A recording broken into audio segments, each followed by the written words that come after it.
ओम नमः शिवाय मोर स्नेहर छात्र छात्री माने दीपुसर ज्ञान यूट्यूब चैनल को स्वागत करुच्ची। आज पिला माने मु प्लस टू सेकेंड आर्ट्स पिला मानक पई राजनीति विज्ञान गोटे सुंदर वीडियो नहीं आसी। पिला मन देखो 9 तारिख दिन आमर राजनीति विज्ञान पॉलिटिकल साइंस रो फाइनल एग्जाम अच्छी ताकू आखि आगे रखी पिला माने मु आज गोटे वीडियो बनई जहाँकि वीडियो मध्य तुम टोटाल एमसीक्यू पाई परिबो। पिलामान देख 2024 मसीह 2016 मसीहा मध्य जो क्वेश्चन गुड़िक आसीथिला राजनीति विज्ञान रे जे 2024 रु 2016 मसीहा मध्य जो क्वेश्चन गुड़िक आसीथिला से क्वेश्चन गुड़िक केवल आज मु डिस्कसन करी गोटे वीडियो छुआ अधिक वीडियो ना गोटे वीडियो रे मु यूनिट 2 यूनिट 3 यूनिट 4 एवं यूनिट 5 रो समस्त एमसीक्यू क्वेश्चन डिस्कसन करी जहाँकि विगत दिन मानक आसीथिला एवं आमर 2026 जो फाइनल एग्जाम अच्छी पॉलिटिकल रे ये क्वेश्चन गुड़िक निश्चय भेरी कर पिला माने विगत प्रीवियस ईयर क्वेश्चन बहुत गुड़िक आसे से आज वीडियोटी मुझे तुम आगे आलोचना करी समस्त एमसीक्यू क्वेश्चन डिस्कसन करी एवं निश्चय वीडियोटी तुम उपयोगी सब्यस्त हो। पिला माने देखो बर्तमान मु आलोचना करी यूनिट 2 देखो पिला माने यूनिट 2 रो आमर विषय कौन रही ना यूनिट 2 रो विषय रही संघीय राष्ट्र एवं भारतर ग्रामांचल और सहरांचल स्वायत्त शासन ये दुईटा विषयर समस्त एमसीक्यू क्वेश्चन आलोचना करी जहाँकि 2016 रु 2024 मसीहा मध्य परीक्षा आसीथिला। प्रथम क्वेश्चन पिला माने आलोचना करिवा जे निम्नोक्त मध्यरु केउठी संघीय राष्ट्र लक्षण अटे। ऑप्शन 1 नमनीय, ऑप्शन 2 एकक, ऑप्शन 3 क्षमता विकेंद्रीकरण, स्वाधीन न्यायपालिका।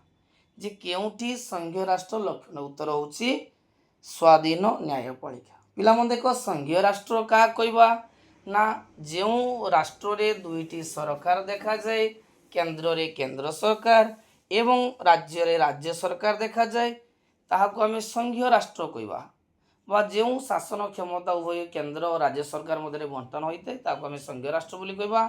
भारत होउची पिला माने पृथ्वीर बृहत्तम संघीय राष्ट्र तेणु उत्तर है संघीय राष्ट्र लक्षण। प्रथम उत्तर है जे स्वाधीन न्यायपालिका।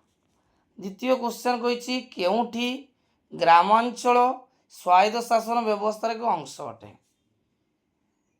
पौरपालिका एटा पिला माने सहरांचल जीव, विज्ञापित भी सहरांचल जीव, पौर निगम भी सहरांचल जीव।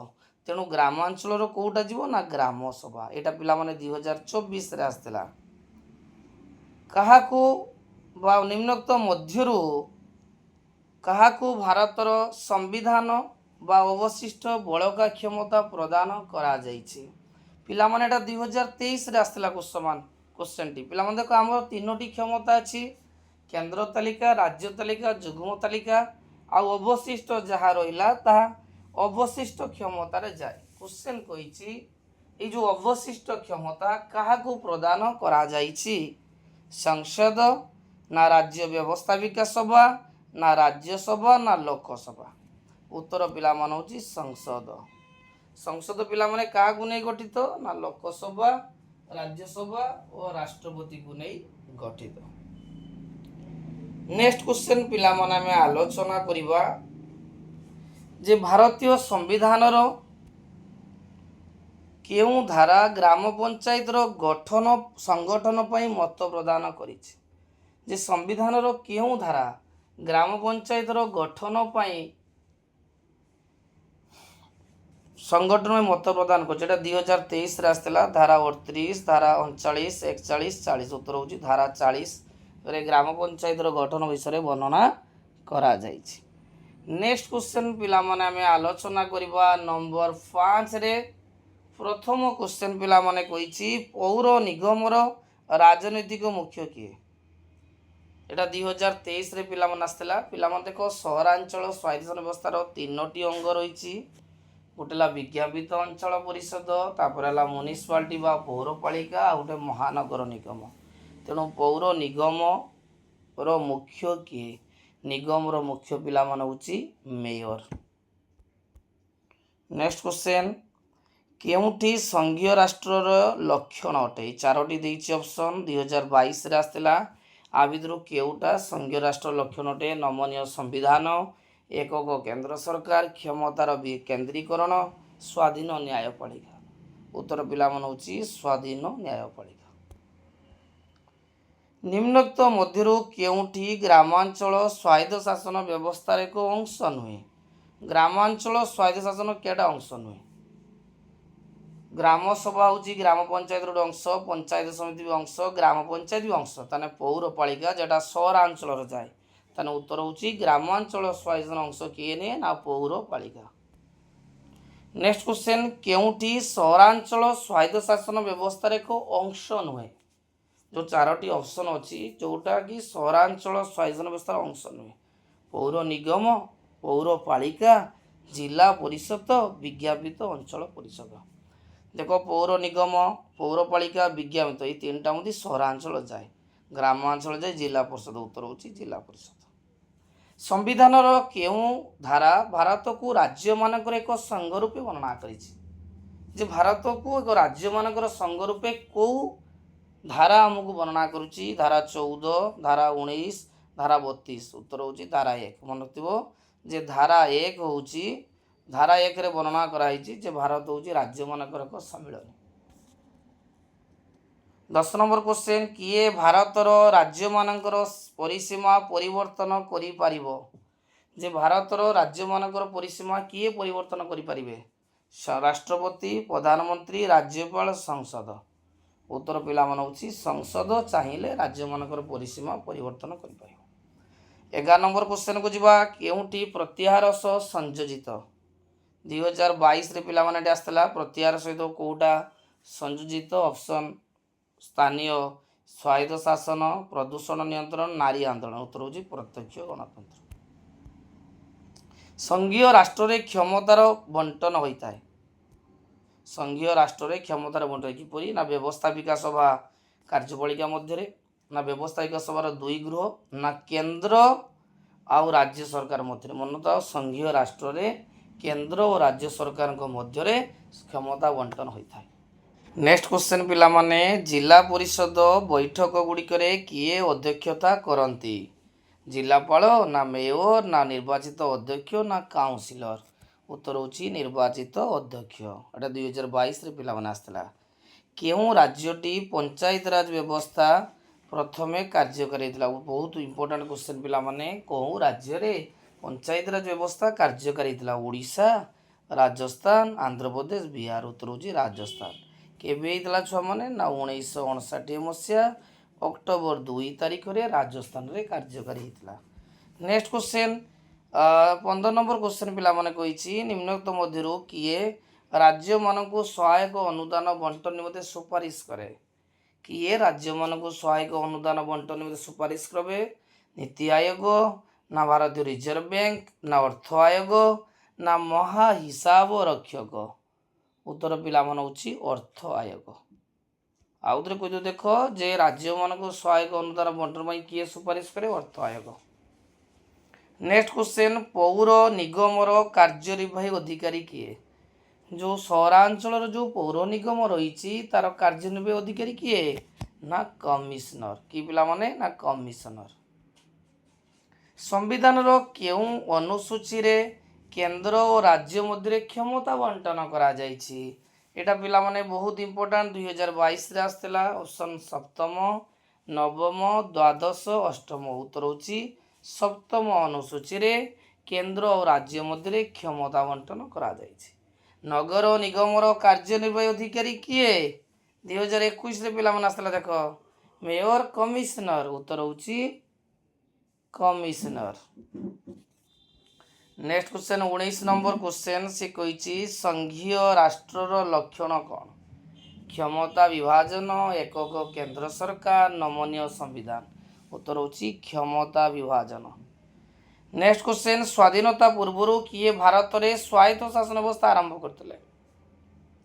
ଏଇଟା ପିଲାମାନେ ବହୁତ ଇମ୍ପୋର୍ଟାଣ୍ଟ। 3ରୁ 4 ଥର କ୍ୱେଶ୍ଚନ ଆସିଛି ଯେ ସ୍ୱାଧୀନତା ପୂର୍ବରୁ ଭାରତରେ ପ୍ରଥମେ କେଉଁ ବଡ଼ଲାଟ ସ୍ୱାୟତ୍ତ ଶାସନ ବ୍ୟବସ୍ଥା ଆରମ୍ଭ କରିଥିଲେ?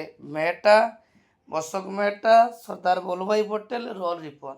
उत्तर होची लॉर्ड रिपन। ग्राम पंचायत बैठक रे किए अध्यक्षता करती? जो ग्राम पंचायत बैठक अच्छी तार अध्यक्षता किए करेंगे? एटा सरपंच ना बीडीओ जिलापाल? उत्तर होची सरपंच। आम संविधान केउं धारा भारत को राज्य मानक एक संघ रूपे वर्णना करिछि? जे भारतर संविधान रे केउं धारा रे राज्य मानक एक संघ रूपे वर्णना कराइछि? उत्तर होची धारा 1। निम्नोक्त मध्यरु केउंठी पौरपालिका आयर एक अंश नुहे? एटा 2021 आसला जे पौरपालिका आयर गोटे अंश नुहे। बासगृह टिकस तार अंश, जलकर भी अंश, सरकारी अनुदान भी अंश, किंतु आयकरटा अंश नुहे। भारतर अवशिष्ट क्षमताभुक्त विषय किए आईन प्रणयन करिपारिबो? जे हमर तीनटा तालिका अछि, केंद्र तालिका, युग्म तालिका, राज्य तालिका, आउ जहाँ बाद रहा ताकू अवशिष्ट तालिका, ता संबंध में केंद्र संसद ही आईन प्रणयन करिपारिबो। केउं आदर्श भारत रे स्थानीय शासन संगठन को प्रभावित करिछि? एटा 2021 रे पिला माने आसला। केउं आदर्श भारत रे स्थानीय शासन संगठन प्रभावित करि? समाजवाद, गांधीवाद, मार्क्सवाद, उदारवाद? उत्तर होची पिला माने गांधीवाद। क्यों मसीह रे ओडिशा रे पंचायत व्यवस्था कार्यकारी करागला? एटा बहुत इंपोर्टेंट। राजस्थान ले 1959, ओडिशा रे केबे थिला ना 1961 जनवरी 26। मन रखिबो ओडिशा रे 1961 मसीहा जनवरी 26 तारीख रे कोन हेतिला ना पंचायत व्यवस्था कार्यकारी हेतिला। नेक्स्ट क्वेश्चन, आम संविधान रो केउं धारा राष्ट्रपति शासन विषय वर्णना करिछि? 2021 आसला केउं धारा रे राष्ट्र शासन विषय वर्णना कराइछि? ना धारा 352, ना 356, ना 360? उत्तर धारा 356।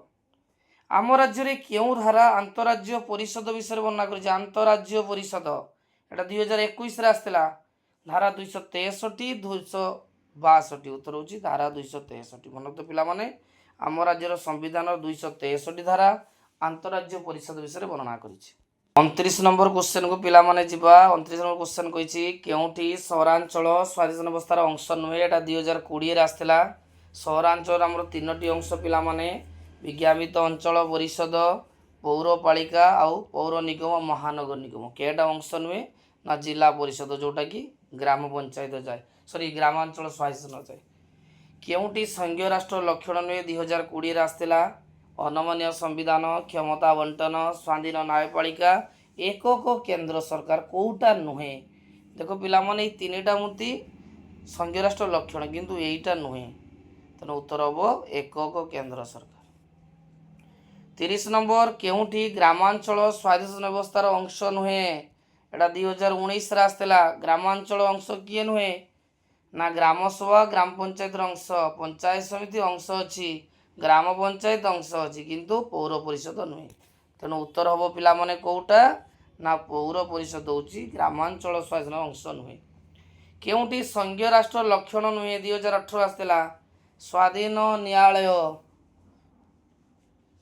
लिखित संविधान, दैत्य सरकार, नमनीय संविधान। केटा संघीय राष्ट्र लक्षण नुहे, एटा होची नमनीय संविधान, जेटा होची लक्षण नुहे। किए भारत रे प्राक स्वाधीनता समय रे स्थानीय स्वायत्त व्यवस्था आरंभ करथिले? किए भारत रे प्राक स्वाधीनता समय रे स्वायत्त शासन व्यवस्था आरंभ करिथिले? उत्तर होची पिला माने लॉर्ड रिपन। केउंटी सहरांचल कोउटी पिला माने सहरांचल स्वायत्त शासन व्यवस्थार अंश नुहे? पौर निगम, पौरपालिका, जिला परिषद। सहरांचल छुआ माने पौरपालिका जीव, निगम जीव, विज्ञापित जीव, एटा होची जिला परिषद नुहे। ग्राम पंचायत बैठक रे किए अध्यक्षता करिवे? ना सरपंच। नेक्स्ट क्वेश्चन, केउं स्तर रे आम पंचायत राज व्यवस्थार पंचायत समिति गठित होता है? 2017 आसला। ग्राम, उपखंड, जिला, मंडल। उत्तर होची मंडल। पिला मन देखो जो मंडल स्तर रे आमर पंचायत राज व्यवस्था रे पंचायत समिति गठन करा जाए। ଏବେ ପିଲାମାନେ ଆମେ ୟୁନିଟ୍ 2 ସବୁ MCQ ଆଲୋଚନା କଲେ ବିଗତ ଦିନମାନଙ୍କରେ ଯାହା ଆସିଥିଲା।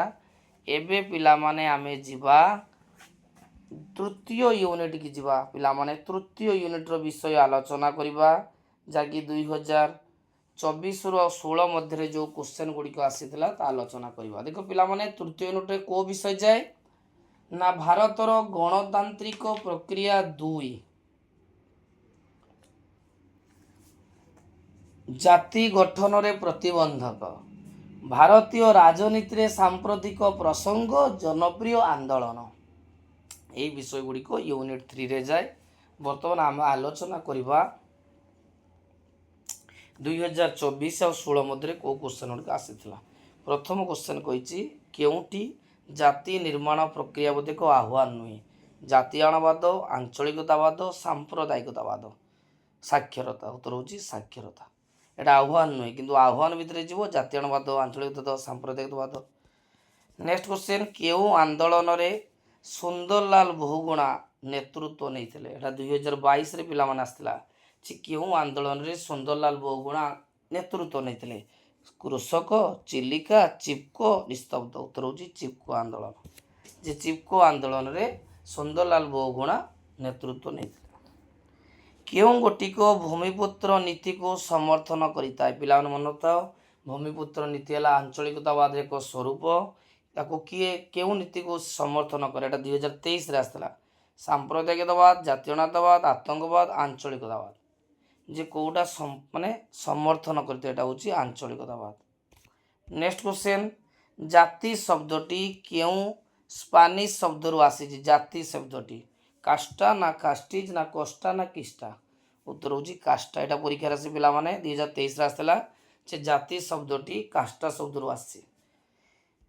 ନିମ୍ନଲିଖିତ ମଧ୍ୟରୁ କେଉଁ ଗୋଟିଏ ସାମ୍ପ୍ରଦାୟିକତାବାଦକୁ ପ୍ରୋତ୍ସାହିତ କରେ? ଏଇଟା 2023ରେ ଆସିଥିଲା। ରାଜନୈତିକ ସମ୍ପର୍କ, ସାମାଜିକ ସମ୍ପର୍କ, ସଂକୀର୍ଣ୍ଣ ମନା ଦୃଷ୍ଟିଭଙ୍ଗୀ। ଉତ୍ତର ହେଉଛି ସଂକୀର୍ଣ୍ଣ ମନା ଦୃଷ୍ଟିଭଙ୍ଗୀ। ନାରୀ ଆନ୍ଦୋଳନର ମୁଖ୍ୟ ଲକ୍ଷ୍ୟ କ'ଣ? ଯେଉଁ ନାରୀ ଆନ୍ଦୋଳନର ମୁଖ୍ୟ ଲକ୍ଷ୍ୟ କ'ଣ ଅଛି? ସରକାରୀ ଚାକିରିରେ ସ୍ଥାନର ସଂରକ୍ଷଣ, ବ୍ୟବସ୍ଥାପିକା ସମୟରେ ସ୍ଥାନ ସଂରକ୍ଷଣ, ସ୍ୱାୟତ୍ତ ଶାସନ ସଂସ୍ଥାରେ ସ୍ଥାନ ସଂରକ୍ଷଣ, ମହିଳା ବିରୋଧୀ ହିଂସାର ବିଲୋପ। ଉତ୍ତର ହେଉଛି ମହିଳା ବିରୋଧୀ ହିଂସାର ବିଲୋପ। 7 ନମ୍ବର କ୍ୱେଶ୍ଚନ୍ ପିଲାମାନେ କହିଛି, ବହୁତ ଇମ୍ପୋର୍ଟାଣ୍ଟ କ୍ୱେଶ୍ଚନ୍, ଯେ କେଉଁଠି ରାଷ୍ଟ୍ର ନିର୍ମାଣ ପ୍ରତି ଏକ ଆହ୍ୱାନ? ଦଳୀୟ ବ୍ୟବସ୍ଥା, ମେଣ୍ଟ ରାଜନୀତି, ସଂଘୀୟ ରାଷ୍ଟ୍ର, ଜାତୀୟତାବାଦ। ଉତ୍ତର ହେଉଛି ଜାତୀୟତାବାଦ। ନର୍ମଦା ବଚାଓ ଆନ୍ଦୋଳନର ନେତୃତ୍ୱ କିଏ ନେଇଥିଲେ? ଏଇଟା 2019ରେ ଆସିଥିଲା, 22ରେ ଆସିଥିଲା। ବହୁତ ଇମ୍ପୋର୍ଟାଣ୍ଟ କ୍ୱେଶ୍ଚନ୍ ମନେ ରଖିଥାଅ। ନର୍ମଦା ନଦୀ ଉପରେ ଯେଉଁ ସର୍ଦ୍ଦାର ସରୋବର ଡ୍ୟାମ୍ ହେଇଥିଲା ତାକୁ ପ୍ରତିହତ କରିବା ପାଇଁ ସ୍ଥାନୀୟ ସ୍ୱେଚ୍ଛାସେବୀ ମାନେ ଆନ୍ଦୋଳନ କରିଥିଲେ ଏବଂ ତା ନେତୃତ୍ୱ ନେଇଥିଲେ କିଏ? ମେନକା ଗାନ୍ଧୀ, ମଧୁଶ୍ରୀ ଦତ୍ତ, ବାଙ୍କ ବିହାରୀ। ଉତ୍ତର ହେଉଛି ମେଧା ପାଟକର। ଯେ ମେଧା ପାଟକର ତାର ନେତୃତ୍ୱ ନେଇଥିଲେ। ଭାରତରେ କେଉଁ ରାଜ୍ୟରେ ଉଲ୍ଫା ଆତଙ୍କବାଦ? ଯେ ବହୁତ ଇମ୍ପୋର୍ଟାଣ୍ଟ ଛୁଆ, ବହୁତ ଇମ୍ପୋର୍ଟାଣ୍ଟ ପରୀକ୍ଷାରେ ସବୁବେଳେ ଆସେ ଯେ ଭାରତର କେଉଁ ରାଜ୍ୟରେ ଉଲ୍ଫା ଆତଙ୍କବାଦ ଦେଖାଯାଏ? ନାଗାଲାଣ୍ଡ, ଆସାମ, ମଣିପୁର, ପଞ୍ଜାବ। ଉତ୍ତର ହେଉଛି ଆସାମ।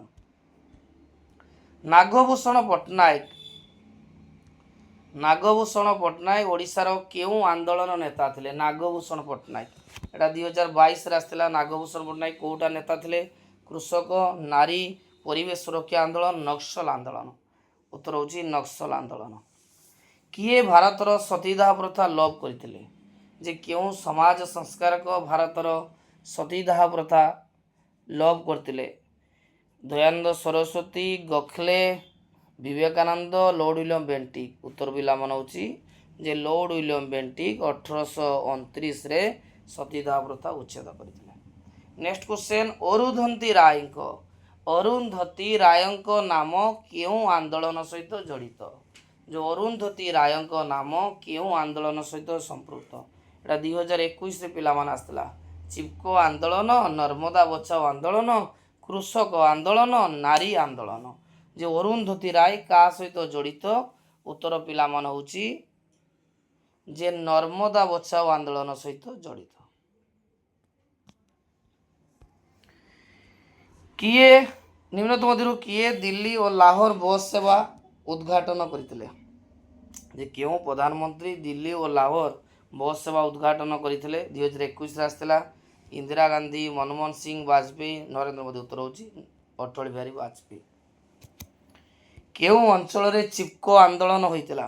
ମଧ୍ୟପ୍ରଦେଶ, ଛତିଶଗଡ଼, ଓଡ଼ିଶା, ହିମାଚଳ। ନା ହିମାଳୟ ଅଞ୍ଚଳରେ ଚିପ୍କୋ ଆନ୍ଦୋଳନ ହୋଇଥିଲା। ତା ନେତୃତ୍ୱ କିଏ ନେଇଥିଲେ? ନା ସୁନ୍ଦରଲାଲ ବହୁଗୁଣା। କିଏ ବିଧବା ପୁନର୍ବିବାହ ଆଇନ ପ୍ରଣୟନ କରିଥିଲେ? ଯେ ଏଇ ବିଧବା ପୁନର୍ବିବାହ ଆଇନ କିଏ ପ୍ରଣୟନ କରିଥିଲେ? କମଳା ନେହେରୁ, କସ୍ତୁରବା, ଈଶ୍ୱର ଚନ୍ଦ୍ର ବିଦ୍ୟାସାଗର। ମାନେ କିଏ ବିଧବା ପୁନର୍ବିବାହ ଆଇନ ସହିତ ସମ୍ପୃକ୍ତ? ନା ଈଶ୍ୱର ଚନ୍ଦ୍ର ବିଦ୍ୟାସାଗର। କିନ୍ତୁ କିଏ ବିଧବା ପୁନର୍ବିବାହ ଆଇନ ପ୍ରଣୟନ କଲେ? ନା ଲର୍ଡ ଡେଲହାଉସି। କିନ୍ତୁ ସମ୍ପୃକ୍ତ କିଏ ଥିଲେ? ଈଶ୍ୱର ଚନ୍ଦ୍ର ବିଦ୍ୟାସାଗର। ଭାରତୀୟ ଜାତୀୟ କଂଗ୍ରେସର ପ୍ରଥମ ମହିଳା ସଭାପତି କିଏ ଥିଲେ? ଜାତୀୟ କଂଗ୍ରେସର ପ୍ରଥମ ମହିଳା ସଭାପତି ଭାରତୀୟ ଜାତୀୟ କଂଗ୍ରେସର ପ୍ରଥମ ସଭାପତି କିଏ ଥିଲେ? ମହାତ୍ମା ଗାନ୍ଧୀ, ଉମେଶ ଚନ୍ଦ୍ର ବାନାର୍ଜୀ, ଜବାହରଲାଲ ନେହେରୁ, ସୁଭାଷ ବୋଷ। ଉତ୍ତର ହେଉଛି ଉମେଶ ଚନ୍ଦ୍ର ବାନାର୍ଜୀ। ନିମ୍ନରୁ କେଉଁଟି ଆଞ୍ଚଳିକତାବାଦର ଏକ ଲକ୍ଷଣ ନୁହେଁ? ଆଞ୍ଚଳିକତାବାଦ ଲକ୍ଷଣ ନୁହେଁ। ଭୂମିପୁତ୍ର ନୀତି ଏଇଟା ଗୋଟେ ଲକ୍ଷଣ। ସ୍ୱତନ୍ତ୍ର ରାଜ୍ୟ ପାଇଦା ବି ଲକ୍ଷଣ। ସ୍ୱତନ୍ତ୍ର ପାଇଦା ବି ଗୋଟେ ଲକ୍ଷଣ। କିନ୍ତୁ ଧାର୍ମିକ ଆତଙ୍କବାଦ ଏଇଟା ହେଉଛି ତାର ଲକ୍ଷଣ ନୁହେଁ। ସାର୍କ ପ୍ରତିଷ୍ଠା ହେବା ସମୟରେ ଭାରତର ପ୍ରଧାନମନ୍ତ୍ରୀ କିଏ ଥିଲେ? ଯେତେବେଳେ ସାର୍କ ପ୍ରତିଷ୍ଠା ହେଇଥିଲା, ଯାହାର ମୁଖ୍ୟ କାର୍ଯ୍ୟାଳୟ ନେପାଳର କାଠମାଣ୍ଡୁଠାରେ, ସେତେବେଳେ ଭାରତର ପ୍ରଧାନମନ୍ତ୍ରୀ କିଏ ଥିଲେ? ନା ରାଜୀବ ଗାନ୍ଧୀ। ମନେ ରଖିଥିବ, ଯେତେବେଳେ ସାର୍କ ପ୍ରତିଷ୍ଠା ହେଇଥିଲା ସେତେବେଳେ ଭାରତର ପ୍ରଧାନମନ୍ତ୍ରୀ ଥିଲେ ରାଜୀବ ଗାନ୍ଧୀ। କିଏ ଚିପ୍କୋ ଆନ୍ଦୋଳନ ସହିତ ସମ୍ପୃକ୍ତ? ମେଧା ପାଟକର, ସୁନ୍ଦରଲାଲ ବହୁଗୁଣା, ମେନକା ଗାନ୍ଧୀ, ଉର୍ବଶୀ ଯୋଶୀ। ଉତ୍ତର ହେଉଛି ପିଲାମାନେ ଯେ ଚିପ୍କୋ ଆନ୍ଦୋଳନ ସହିତ କିଏ ଜଡ଼ିତ? ନା ସୁନ୍ଦରଲାଲ ବହୁଗୁଣା। କେଉଁ ମସିହାରେ ମହିଳା ଆୟୋଗ ଗଠିତ ହୋଇଥିଲା? 1985, 1989, 1992। ଉତ୍ତର ହେଉଛି ପିଲାମାନେ ଯେ 1992। ଏବେ ପିଲାମାନେ ମୁଁ ୟୁନିଟ୍ 2ର ସମସ୍ତ ବଛା ବଛା MCQ ଆଲୋଚନା କଲି, ଯାହାକି ବିଗତ 2016ରୁ 24 ମଧ୍ୟରେ ଆସିଥିଲା। ଏବେ ଆମେ ୟୁନିଟ୍ 3ର ଆଲୋଚନା କଲି, 2ର କରିଥିଲି, ତାପରେ 3ର କଲି। ଏବେ ୟୁନିଟ୍ 4 ଯିବା। ୟୁନିଟ୍ 4ରେ ବର୍ତ୍ତମାନ ଆଲୋଚନା କରିବା 2024ରୁ 2016 ମଧ୍ୟରେ ଆସିଥିବା ସମସ୍ତ କ୍ୱେଶ୍ଚନ୍। ବିଷୟ ଗୁଡ଼ିକ କ'ଣ ଅଛି? ନା ସାମ୍ପ୍ରତିକ ବିଶ୍ୱ ରାଜନୀତି ବା ଭାରତର ବୈଦେଶିକ ନୀତି ଓ ଆନ୍ତର୍ଜାତୀୟ ସଂଗଠନ। ଭାରତର ବୈଦେଶିକ ନୀତି ଓ ଆନ୍ତର୍ଜାତିକ ସଂଗଠନର ବଛା ବଛା MCQ ଏବେ ଆଲୋଚନା କରିବା, ଯାହାକି 2024ରୁ 2016 ମଧ୍ୟରେ କ୍ୱେଶ୍ଚନ୍ ଗୁଡ଼ିକ ଆସିଥିଲା। ଏବେ ପ୍ରଥମ କ୍ୱେଶ୍ଚନ୍ ଆଲୋଚନା କରିବା। ଭାରତ ପାକିସ୍ତାନ ମଧ୍ୟରେ କାର୍ଗିଲ ଯୁଦ୍ଧ କେବେ ହେଇଥିଲା? ଏଟା 2024ରେ ଆସିଥିଲା। 1971, 1999, 2001। ଉତ୍ତର ହେଉଛି 1999। ମନେ ରଖିଥିବ, ଭାରତ ପାକିସ୍ତାନ ମଧ୍ୟରେ କାର୍ଗିଲ ଯୁଦ୍ଧ 1999 ହେଇଥିଲା। ସେତେବେଳେ ଭାରତର ପ୍ରଧାନମନ୍ତ୍ରୀ ଅଟଳ ବିହାରୀ ବାଜପେୟୀ ଥିଲେ ଏବଂ ପାକିସ୍ତାନର ପ୍ରଧାନମନ୍ତ୍ରୀ ନୱାଜ ସରିଫ ଥିଲେ। ଦ୍ୱିତୀୟ କ୍ୱେଶ୍ଚନ୍ ପିଲାମାନେ ଆଲୋଚନା ଏବେ କରିବା ଆମେ। କେଉଁ ମସିହାରେ ସାର୍କ ଗଠିତ ହୋଇଥିଲା? ଏଇଟା 2024ରେ ଆସିଥିଲା। 1963, 1996, 1985, 1989। ଉତ୍ତର ହେଉଛି 1985। ମନେ ତ 1985 ମସିହାରେ ସାର୍କ ଗଠିତ ହୋଇଥିଲା। କେଉଁ ଜଣକ ଭାରତୀୟ ବୈଦେଶିକ ନୀତିର ସ୍ଥପତି ଭାବରେ ପରିଚିତ? ଯେ ଭାରତର ବୈଦେଶିକ ନୀତିର ପ୍ରତିଷ୍ଠାତା କିଏ? ଏଇଟା 2023ରେ ଆସିଥିଲା। ମହାତ୍ମା ଗାନ୍ଧୀ, ଇନ୍ଦିରା ଗାନ୍ଧୀ, ଆମ୍ବେଦକର, ଜବାହରଲାଲ ନେହେରୁ। ପିଲାମାନେ ଦେଖ, ପଣ୍ଡିତ ଜବାହରଲାଲ ନେହେରୁଙ୍କ ସମୟରେ ପ୍ରଥମେ ବୈଦେଶିକ ନୀତି ଆରମ୍ଭ ହୋଇଥିଲା। ସେଥିପାଇଁ ଭାରତୀୟ ବୈଦେଶିକ ନୀତିର ସ୍ଥପତି ଭାବେ ଜବାହରଲାଲ ନେହେରୁ ଜଣାଶୁଣା। ନେକ୍ସଟ କ୍ୱେଶ୍ଚନ୍, କେଉଁ ଗୋଟିକ ସୁରକ୍ଷା ପରିଷଦର ସ୍ଥାୟୀ ସଦସ୍ୟ ଅଟେ? ମନେ ତ ପିଲାମାନେ, ଯେଉଁ ନିରାପତ୍ତା ପରିଷଦ ଅଛି, ନିରାପତ୍ତା ପରିଷଦର କେତେ ଜଣ ସ୍ଥାୟୀ ଅଛନ୍ତି? 5 ଜଣ ଅଛନ୍ତି। କିଏ କିଏ? ନା ଇଂଲଣ୍ଡ, ଫ୍ରାନ୍ସ, ଚୀନ, ରୁଷିଆ, ଆମେରିକା। ତେଣୁ ଏଠି କିଏ କିଏ ଅଛନ୍ତି? ଦେଖ, ଭାରତ ନାହିଁ, ବ୍ରାଜିଲ ନାହିଁ, ଜାପାନ ନାହିଁ, ତାହେଲେ ଚାଇନା। ଉତ୍ତର ହେବ ଚାଇନା। ଯେ ସୁରକ୍ଷା ପରିଷଦର କିଏ ଅଛି? ନା ଚାଇନା। ପୃଥିବୀର କେଉଁ ସହରରେ ଜାତିସଂଘର ମୁଖ୍ୟ କାର୍ଯ୍ୟାଳୟ ଅବସ୍ଥିତ? ଏଇଟା 2023ରେ ଆସିଥିଲା। ଭାରତର ବା ପୃଥିବୀର କେଉଁ ସହରରେ ମିଳିତ ଜାତିସଂଘର ମୁଖ୍ୟ କାର୍ଯ୍ୟାଳୟ ଅବସ୍ଥିତ? Geneva, Paris, Moscow, New York. ଉତ୍ତର ହେଉଛି ନ୍ୟୁୟର୍କ। ଭାରତ ପାକିସ୍ତାନ ମଧ୍ୟରେ କେବେ କାର୍ଗିଲ ଯୁଦ୍ଧ ହୋଇଥିଲା? ନା 1999ରେ। କେଉଁ ସାର୍କ କେଉଁ ମସିହାରେ ଗଠିତ ହୋଇଥିଲା? ସାର୍କ 1985ରେ ଗଠିତ ହୋଇଥିଲା। କେଉଁ ମସିହାରେ ସିମିଳା ରାଜିନାମା ହେଇଥିଲା? ମନତ ସିମିଳା ରାଜିନାମା କେବେ ହେଇଥିଲା? ନା 1972 ମସିହାରେ ହୋଇଥିଲା। କ୍ୱେଶ୍ଚନ୍ ଆସେ ଯେ ସିମିଳା ରାଜିନାମା କେଉଁ ମସିହାରେ ହେଇଥିଲା? ନା 1972। ସେତେବେଳେ ଭାରତର ପ୍ରଧାନମନ୍ତ୍ରୀ ଥିଲେ ଇନ୍ଦିରା ଗାନ୍ଧୀ ଏବଂ ପାକିସ୍ତାନ ପ୍ରଧାନମନ୍ତ୍ରୀ ଜୁଲଫିକାର ଅଲି ଭୁଟ୍ଟୋଙ୍କ ମଧ୍ୟରେ ସିମିଳା ରାଜିନାମା ସ୍ୱାକ୍ଷରିତ ହୋଇଥିଲା। ନିମ୍ନଲିଖିତ ମଧ୍ୟରୁ କେଉଁ ପ୍ରଧାନମନ୍ତ୍ରୀ ଲାହୋର ଘୋଷଣାନାମା ସ୍ୱାକ୍ଷର କରିଥିଲେ? ଯେଉଁ ଲାହୋର ଘୋଷଣାନାମା ଯେଉଁଟା 1999ରେ ହେଇଥିଲା, ସେତେବେଳେ ଭାରତର କେଉଁ ପ୍ରଧାନମନ୍ତ୍ରୀ ଥିଲେ? ନା ଅଟଳ ବିହାରୀ ବାଜପେୟୀ। ଯେ ଭାରତର ଅଟଳ ବିହାରୀ ବାଜପେୟୀ ଏବଂ ପାକିସ୍ତାନର ପ୍ରଧାନମନ୍ତ୍ରୀ ନୱାଜ ଶରୀଫଙ୍କ ମଧ୍ୟରେ ଲାହୋର ଘୋଷଣାନାମା ସ୍ୱାକ୍ଷରିତ ହୋଇଥିଲା। ନିମ୍ନଲିଖିତ ମଧ୍ୟରୁ କେଉଁ ଘଟିକ ଭାରତୀୟ ବୈଦେଶିକ ନୀତିର ମୌଳିକ ବୈଶିଷ୍ଟ୍ୟ ନୁହେଁ? ସାମ୍ରାଜ୍ୟବାଦକୁ ବିରୋଧ, ଏଇଟା ବୈଦେଶିକ ନୀତିରେ ପିଲାମାନେ ଯାଏ ଆମର। ଦ୍ୱିତୀୟ କ୍ୱେଶ୍ଚନ୍, ଶାନ୍ତିପୂର୍ଣ୍ଣ ସହାବସ୍ଥାନ, ଏଇଟା ବି ଭାରତୀୟ ବୈଦେଶିକ ନୀତିରେ ଯାଏ। ଏ ଦୁଇଟା ହେବ ବୈଦେଶିକ ନୀତିର ଅଂଶ। ଗୋଷ୍ଠୀ ନିରପେକ୍ଷ ଅଂଶ, କିନ୍ତୁ ଶୀତଳ ଯୁଦ୍ଧ ଭାରତ ବୈଦେଶିକ ଅଂଶ ନୁହେଁ। କେଉଁ ମସିହାରେ ପଞ୍ଚଶୀଳ ନୀତି ସ୍ୱାକ୍ଷରିତ ହେଇଥିଲା? ପଞ୍ଚଶୀଳ ନୀତି କେବେ ହେଇଥିଲା? 1950, 1954, 1962। ଉତ୍ତର ହେଉଛି 1954। କାହା କାହା ମଧ୍ୟରେ ହେଇଥିଲା? ନା ଭାରତ ଓ ଚୀନ। ଯେ ଭାରତ ଓ ଚୀନ ମଧ୍ୟରେ ପଞ୍ଚଶୀଳ ରାଜିନାମା ସ୍ୱାକ୍ଷରିତ ହୋଇଥିଲା। ନେକ୍ସଟ କ୍ୱେଶ୍ଚନ୍ ପିଲାମାନେ ଆଲୋଚନା କରିବା ଯେ ସିମିଳା ରାଜିନାମା କାହା କାହା ମଧ୍ୟରେ ଥିଲା? ସିମିଳା ରାଜିନାମା, ଦେଖ ସିମିଳା ରାଜିନାମା କାହା କାହା ମଧ୍ୟରେ ହୋଇଥିଲା? ଅପସନ୍ ଅଛି ନେହେରୁ ଆୟୁବ ଖାଁ, ଲାଲ ବାହାଦୁର ଶାସ୍ତ୍ରୀ, ଜୁଲଫିକାର ଅଲି ଭୁଟ୍ଟୋ, ଇନ୍ଦିରା ଗାନ୍ଧୀ, ଜୁଲଫିକାର ଅଲି ଭୁଟ୍ଟୋ, ମନମୋହନ ସିଂ, ନୱାଜ ଶରୀଫ। ଉତ୍ତର ହେଉଛି ସିମିଳା ରାଜିନାମା ଇନ୍ଦିରା ଗାନ୍ଧୀ ଆଉ ଜୁଲଫିକାର ଅଲି ଭୁଟ୍ଟୋଙ୍କ ମଧ୍ୟରେ ହୋଇଥିଲା। ଭାରତ ଓ ପାକିସ୍ତାନ ମଧ୍ୟରେ ସିମିଳା ରାଜିନାମା କେବେ ହେଇଥିଲା? ନା 1972। ମନେ ରଖିଥିବ ଯେ ଭାରତ ପାକିସ୍ତାନ ମଧ୍ୟରେ ସିମିଳା ରାଜିନାମା 1972 ହେଇଥିଲା। ନିମ୍ନରୁ କିଏ 1945 ମସିହା ୟାଲ୍ଟା ସମ୍ମିଳନୀର ଅଂଶଗ୍ରହଣ କରିନଥିଲେ? ଯେ 1945 ମସିହା ଯେଉଁ ୟାଲ୍ଟା ସମ୍ମିଳନୀ ହୋଇଥିଲା, କିଏ ଅଂଶଗ୍ରହଣ କରିନଥିଲା? ଏଇଟା 2020ରେ ଆସିଥିଲା। ଚର୍ଚ୍ଚିଲ ଅଂଶଗ୍ରହଣ କରିଥିଲେ, ଷ୍ଟାଲିନ ବି କରିଥିଲେ, ରୁଜଭେଲ୍ଟ ବି କରିଥିଲେ, କିନ୍ତୁ ଜବାହରଲାଲ ନେହେରୁ କରିନଥିଲେ। ଉତ୍ତର ହେଉଛି ଜବାହରଲାଲ ନେହେରୁ। ନିମ୍ନଲିଖିତ ମଧ୍ୟରୁ କେଉଁ ଗଠିତ ମିଳିତ ଜାତିସଂଘର ସଂସ୍କାର ପ୍ରସ୍ତାବ ଅଟେ? ଯେ ମିଳିତ ଜାତିସଂଘର ସଂସ୍କାର ପ୍ରସ୍ତାବ କେଉଁଟା ଅଛି? 2020ରେ ଆସିଥିଲା। ନ୍ୟାସ ପରିଷଦର ଉଚ୍ଛେଦ, ମିଳିତ ଜାତିସଂଘର ସାଧାରଣ ସଭାର ସଭ୍ୟ ସଂଖ୍ୟା ବୃଦ୍ଧି, ଆନ୍ତର୍ଜାତିକ ନ୍ୟାୟାଳୟର ସଂସ୍କାର, ମହାସଚିବ ପାଇଁ ପରୀକ୍ଷା ନିର୍ବାଚନ। ଦେଖ ପିଲାମାନେ ଜାତିସଂଘର ସଂସ୍କାର କେଉଁଟା ଥିଲା? ନା ମହାସଚିବଙ୍କ ପାଇଁ ପରୋକ୍ଷ ନିର୍ବାଚନ। ବିଶ୍ୱ ବ୍ୟାଙ୍କ କେଉଁ ମସିହାରେ ଗଠିତ ହୋଇଥିଲା? ବିଶ୍ୱ ବ୍ୟାଙ୍କ 2020ର ପିଲାମାନେ ଆସିଥିଲା। ବିଶ୍ୱ ବ୍ୟାଙ୍କ କେଉଁ ମସିହାରେ ପ୍ରତିଷ୍ଠା ହେଇଥିଲା? 1944, 1945, 1948, 1950। ଯେ ବିଶ୍ୱ ବ୍ୟାଙ୍କ କେବେ ଗଠିତ ହେଇଥିଲା? ନା 1944। ତାର ହେଡ଼କ୍ୱାର୍ଟର ହେଉଛି ୱାସିଂଟନ ଡିସି। କେଉଁ ରାଷ୍ଟ୍ରଟି ମିଳିତ ଜାତିସଂଘର ନିରାପତ୍ତା ପରିଷଦର ସ୍ଥାୟୀ ସଦସ୍ୟ ଅଟେ? ଫ୍ରାନ୍ସ। ମନୋତ ଯେଉଁ ମିଳିତ ଜାତିସଂଘର ସ୍ଥାୟୀ ସଦସ୍ୟ ହେଲେ 5 ଜଣ, ଇଂଲଣ୍ଡ, ଫ୍ରାନ୍ସ, ଆମେରିକା, ରୁଷିଆ ଆଉ ଚୀନ। ଉତ୍ତର ହେଉଛି ଫ୍ରାନ୍ସ। ଆନ୍ତର୍ଜାତିକ ମୁଦ୍ରା ପାଣ୍ଠିର ମୁଖ୍ୟ କାର୍ଯ୍ୟାଳୟ କେଉଁଠି ଅଛି? Hague, Vienna, New York. ଉତ୍ତର ହେଉଛି ୱାସିଂଟନ ଡିସି।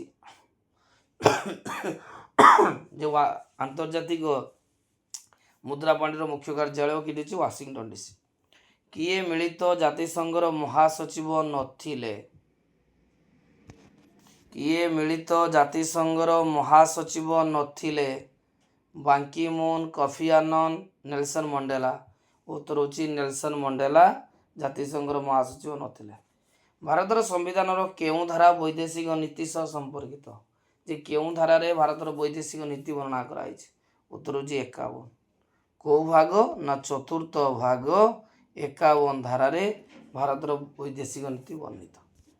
ଏବେ ପିଲାମାନେ ୟୁନିଟ୍ 4ର ସମସ୍ତ ବଛା ବଛା କ୍ୱେଶ୍ଚନ୍ ଆଲୋଚନା କଲି। ବର୍ତ୍ତମାନ ୟୁନିଟ୍ 5କୁ ଯିବା।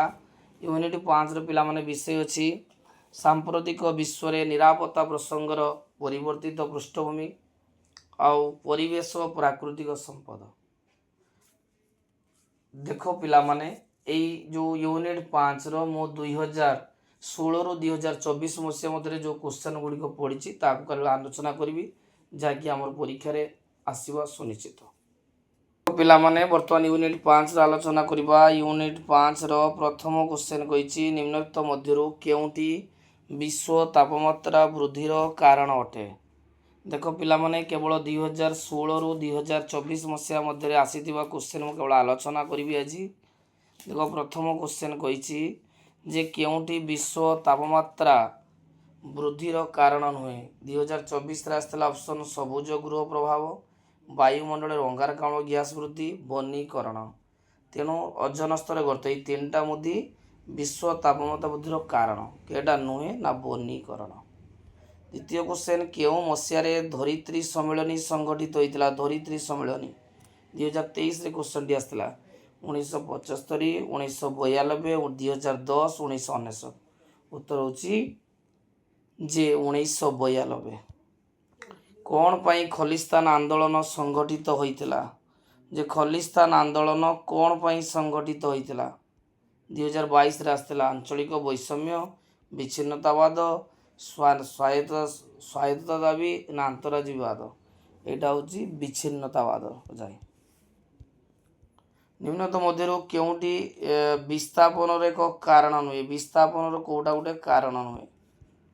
जगतीकरण, धारण विकास, शिल्पायन, शहरीकरण। उत्तर पिला मान होची धारणीय विकास। केउंटी निरस्त्रीकरण संपर्कित नुहे। 2020 रास्ताला सॉल्ट निरस्त्रीकरण रो जाउची एनपीटी, सीटीबीटी, G77। मनताओ G77 टा निरस्त्रीकरण संपर्कित नुहे। 6 नंबर क्वेश्चन केउंटी विश्व तापमात्रा वृद्धि रो कारण अटे। सबुज गृह प्रभाव एटा होची कारण नुहे सरी अटे। वायुमंडल अंगारकाम्ल ग्यास वृद्धि अटे। ओजोन स्तर गर्त अटे। वनीकरण होची विश्व तापमात्रा वृद्धि रो कारण नुहे। देखो दी थरे क्वेश्चन पड़ी हिची केउंटी निरस्त्रीकरण पाई प्रतिबंधक नुहे। जे निम्नत मध्यरु केउंटी निरस्त्रीकरण पाई प्रतिबंधक नुहे।